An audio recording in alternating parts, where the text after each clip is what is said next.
now live, and it's a beautiful Friday morning, February the 16th of 2024. Woohoo! All right, and it's post Valentine's Day. And so, which to me was like an absolute blur. I worked the whole day. So, but we're going to talk about recovering from Valentine's Day. If it didn't go well for you, any disappointments, um, and hopefully by the end of this call, you'll be better. All right.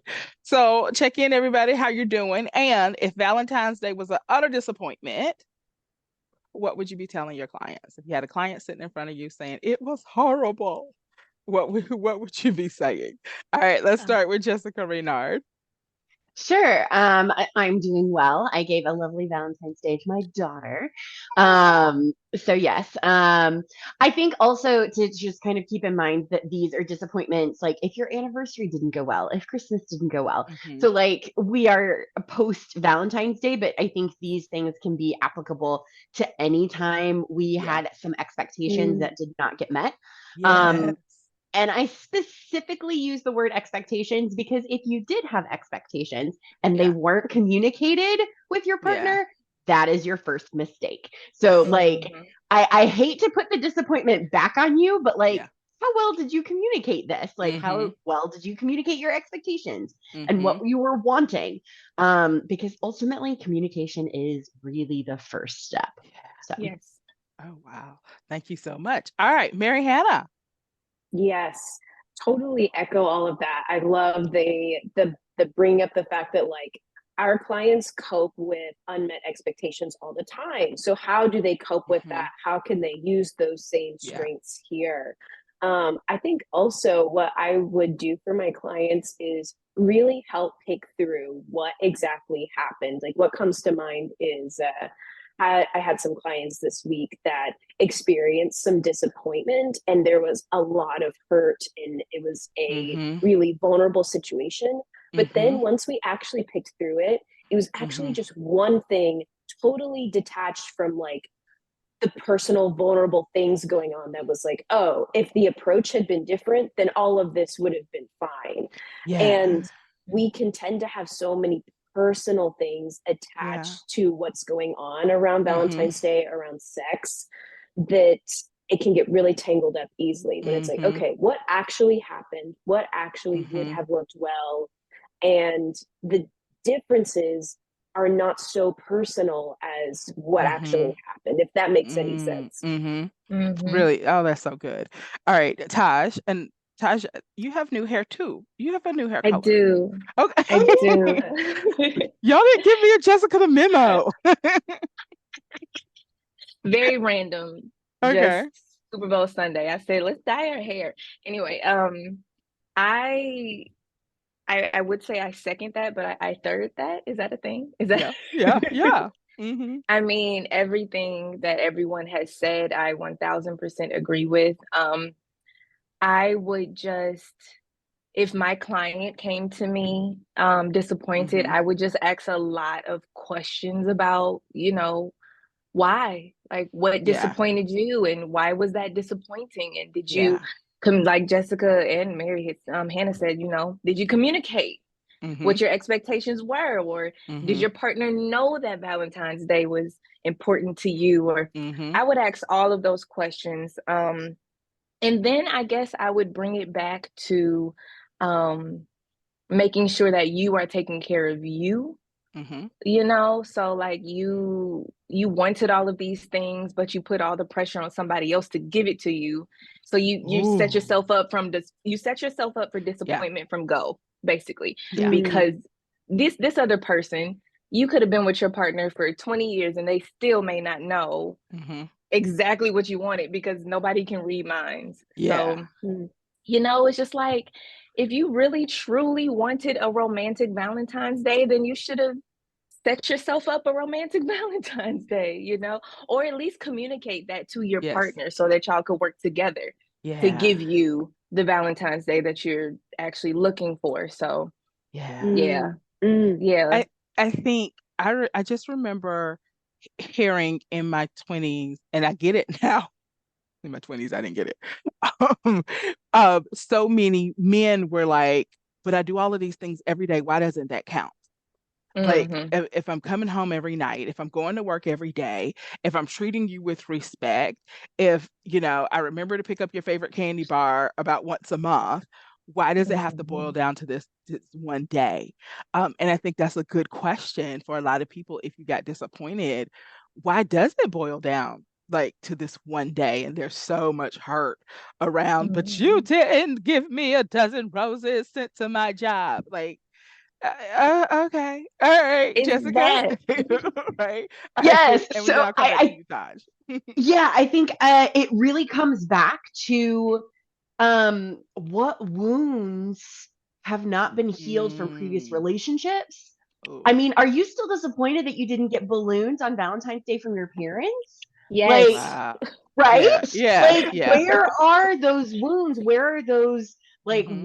what am I putting onto my partner or my significant other that I need to heal for myself? Kind of going back to what Tosh Mm-hmm. said of, and looking at outside circumstances. So like just taking the whole thing holistically versus oh, I'm disappointed in you, you're not a good enough partner. And I think it really does can kind of come down to Mm-hmm. Natalie, when you were talking, that it was a combination of wounds that have not healed from other relationships that this person is not responsible for. Mm-hmm. And two, are we speaking our partner's love language? I'm reading a Ooh. really great book.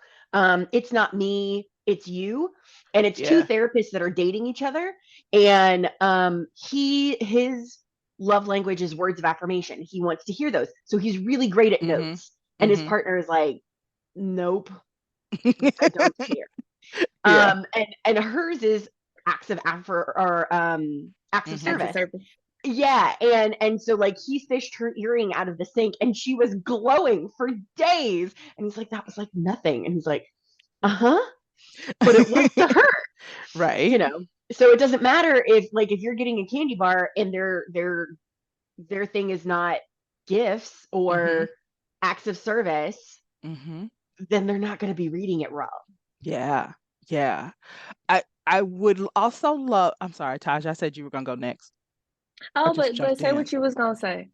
Well, I was gonna talk about, can we also see sometimes these couple issues as a clash of values?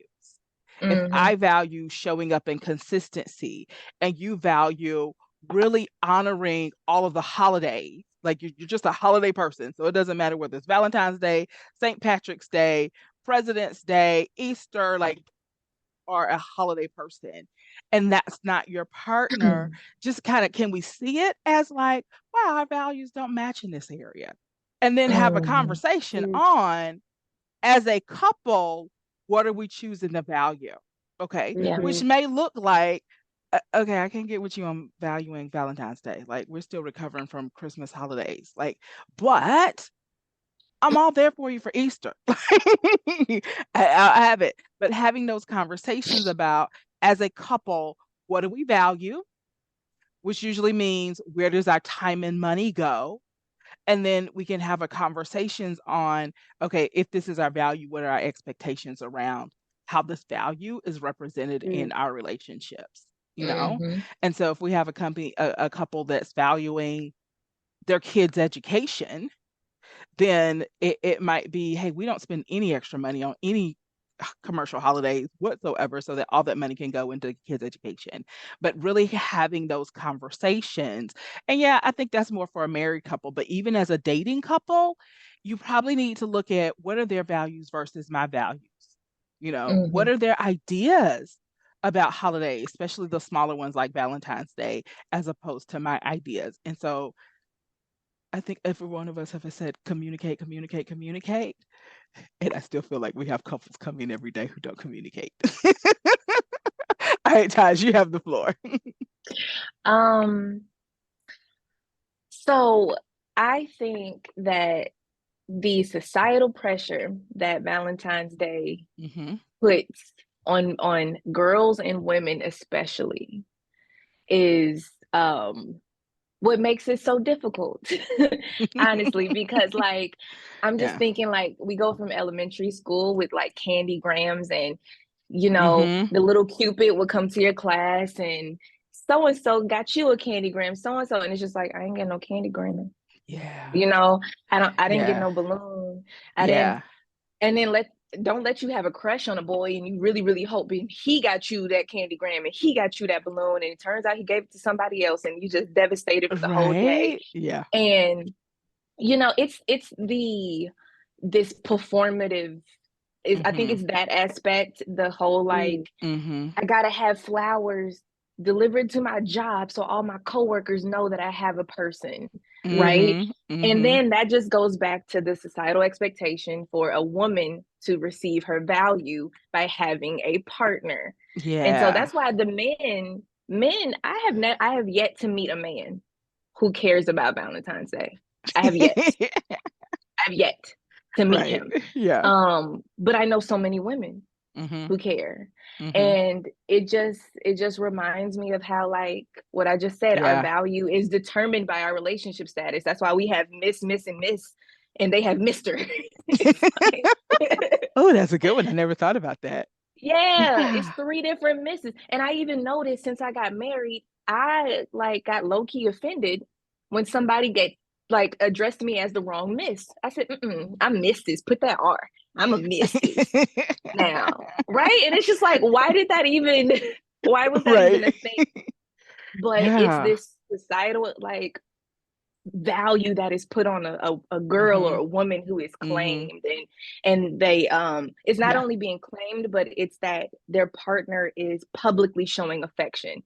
Yeah. Because you know, we'll have clients that are upset that their partner didn't post them on Instagram on Valentine's Day, and Oh it's just yeah. like, why is that such a thing for you? Mm-hmm. You know what I'm Mm-hmm. saying? But yeah, I think that Yeah. whole the expectation is a big deal. So we've said it already in different ways. So let me say it this way. If you notice coming out of Valentine's Day or any holiday that you are highly triggered, that you're Mm, highly emotional, I want you to sit down with yourself and say, okay, mhm, why did that upset me so? What's mhm. going on? What's my thought process and what are my that are kind of driving those emotions? And so even as you were talking about like receiving flowers at work or balloons at school or however it goes, the thought was I get to prove to everybody that somebody loves me. And Yes. like, Mhm. why am I trying to prove that to other people? Like that somebody loves me? Like, what's that about? Needing to prove that. And does Mhm. that hit on unworthiness, not good enough? Like, am I feeling like nobody wants me because I didn't get Valentine's Day cards, balloons, whatever, on that day, and really sit there because I think those feelings of unworthiness, I'm not good enough, and whatever else, they creep up in so many small ways. Yeah. Mhm. And if we don't sit down and think about it, we really won't understand what's going on, you know? Mhm. And they're kind of like these just gremlins that hang out in the background. And as soon as they can jump in and make you feel not good enough again, make you feel unworthy again, they will.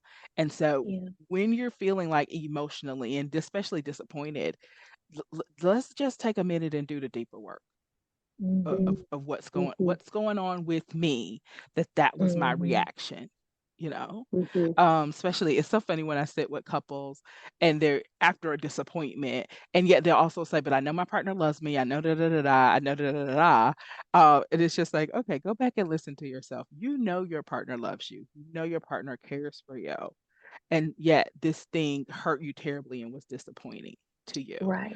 All right, Mm. so let's just have a kind of like let's figure out what happened there. Because you're Mhm. reacting, it feels like you're reacting to me as if you felt like your partner didn't love you or didn't care Mhm. for you or didn't want the best for you. So, yeah.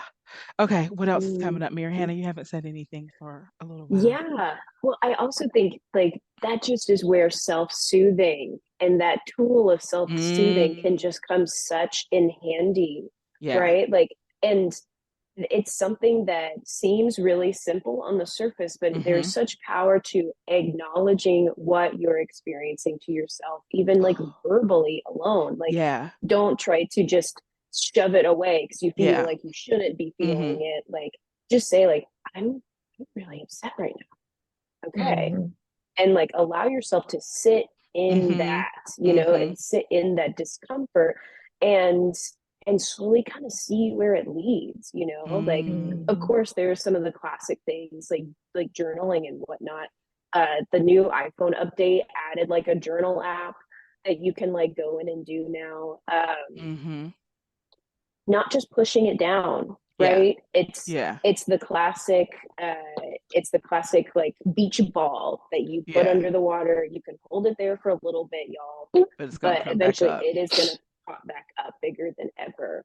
Mm-hmm. um so let yourself sit in that, acknowledge it. You Mm-hmm. deserve to have your feelings acknowledged to yourself, and Mm-hmm. Yeah. you know better than anyone what you need to hear right now, and you can say Mm. that to yourself. You have the Mm-hmm. ability to. Mm-hmm. It takes work, it takes practice, but Yeah. it is a skill that can be developed. Yeah. Oh my God, that's so good. So what Yes. that brings to mind for me is, I think, a question when you sit down and you calm down and you go through your emotions is saying, was this me or was this my partner? And kind of objectively looking, there are some Mm-hmm. times when we've requested something or done something and our partner hasn't quite caught on yet, or that's something they can't do. But there's also sometimes when it's us, you know. And I would love for you guys to be able to have humor about it all, like, Mhm. okay, so when I did this, I realized now that that was me having an expectation that I've My never bad. said to you out loud. Like, I've never, and I got to tell you the truth, I don't think I ever said it to myself out loud. Like, I didn't know that that Mm. expectation was hiding in the background. I just know Mhm. that I got upset with you because you didn't give me balloons. And so, okay, I see. Like, and just being able to have a sense of humor about it when we realize, because we're all human. We all have these unconscious, subconscious things running in the background that we can all have crazy reactions to. And so if we can all take a breath and just laugh at ourselves, I think the world would be such a better place. And, Mhm. and so it might be Mm. happening with you at Valentine's Day. It could happen with your partner on another day, but being able to have a sense of humor with yourself and a sense of humor with your partner to be like, wow, we touched a nerve there. Like, what was going on? And hopefully they can laugh and say, okay, this is what was going on. My toe Yes. had been stepped on 3 times that day. So when you grazed it, you got the volcano blow up, and I'm sorry. So also making sure that Mhm. we are actually verbalizing apologies, please, people. Mm. Because people sometimes just won't actually say the words. I messed up. I overreacted. I got upset over this thing, and I probably shouldn't have. And I apologize to you. Like, Ooh. please do that. So, Mm. okay. Mm. All right. What else? So then, want to take the floor from anybody else who has another comment.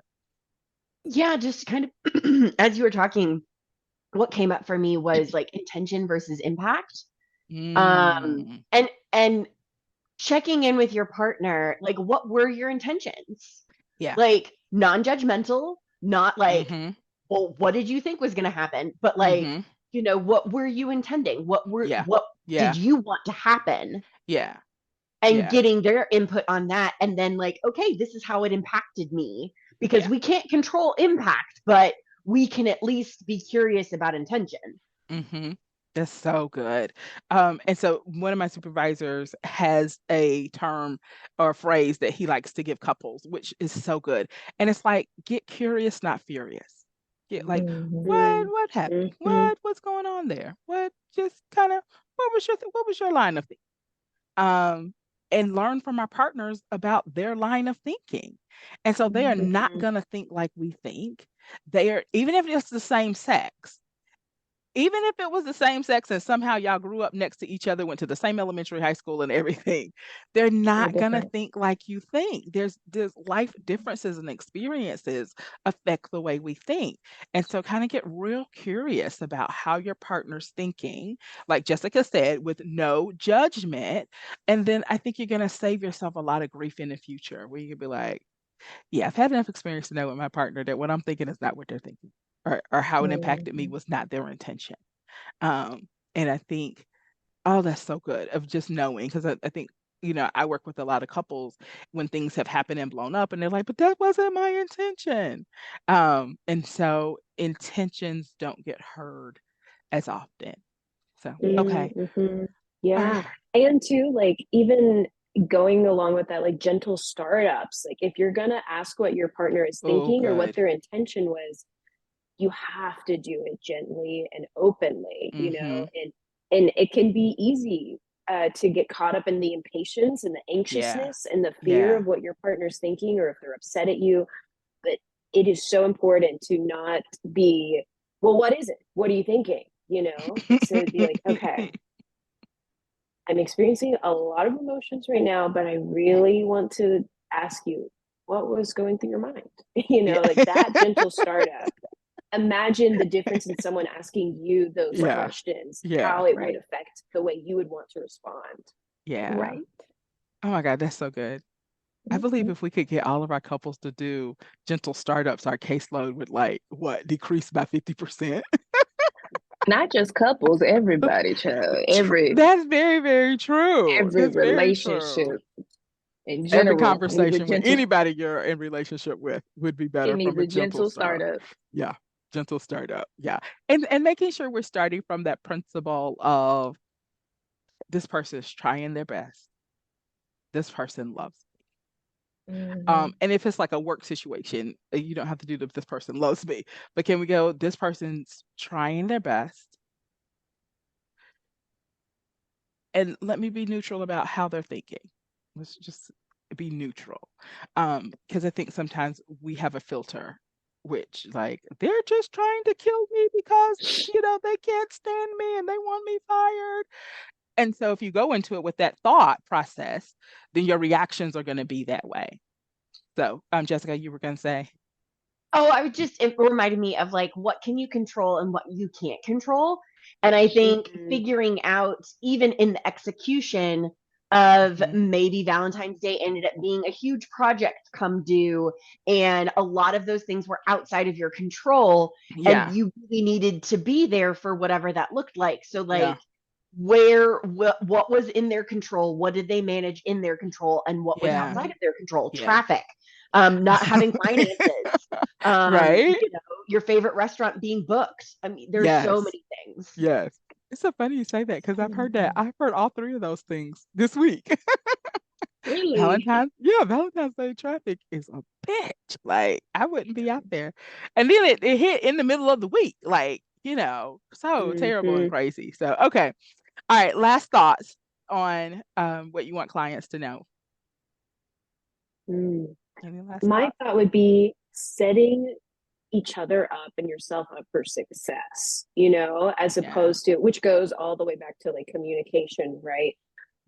It's just going to hurt you and your partner to be silent and wait and see if they will pass your silent test.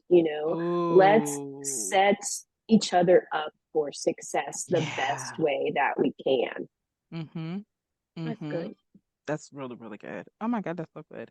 Okay, so let me Mm. say something on that because if you have a partner who is maybe neurodivergent or takes instructions better in black and white writing, it's okay to write this stuff down. And it's Mhm. okay to tell your partner, I hear what you're saying, but I don't think I'm gonna remember what can we set up around this so that I can give you what you need and I can, that we can work in partnership together. And so it's okay. I feel like media, and this is a whole nother topic, I'm trying not to go there, gives us this idea that like love just happens accidentally. The relationships happen and there's no planning. There's no, hey, how can we do better so this doesn't happen next time? Or what do we need to put in place so you do remember my birthday? Because it's really important and all of those things. And so you do remember the anniversary day. Like, what do I need to do, and how does that need to happen? And really kind of being honest without saying, if you love me, you would remember. O- o- o- Mm-hmm. okay, maybe not. Just maybe Child. not. So, all right, Taj, I'll give you the last little statement because you were Oh, shaking your head and, like, I think silently saying amen. yeah, yeah. No, I'm just in agreement with you all. I guess my final word would be to double down on the leading with curiosity instead of your own assumptions. Um, because if you're curious, you're going to ask the questions. And, just because you've known your partner for all of these years, you can still be curious. And I'm pretty sure they would appreciate the question as opposed to the assumption any and every day. So I would just be like, just lead with curiosity always. Don't assume he knows or she knows. Please They don't. know. Just don't assume. Just ask them, child. Just ask them. Because the idea is that most of us are growing and changing in some type of way. So what's true Every day. today may not have been true yesterday. It may not be true tomorrow. And so we do need to keep that curiosity for the lifespan. So, okay. All right, ladies, thank you for your time and wisdom. You guys have a great Friday. All You right, too. bye. Bye.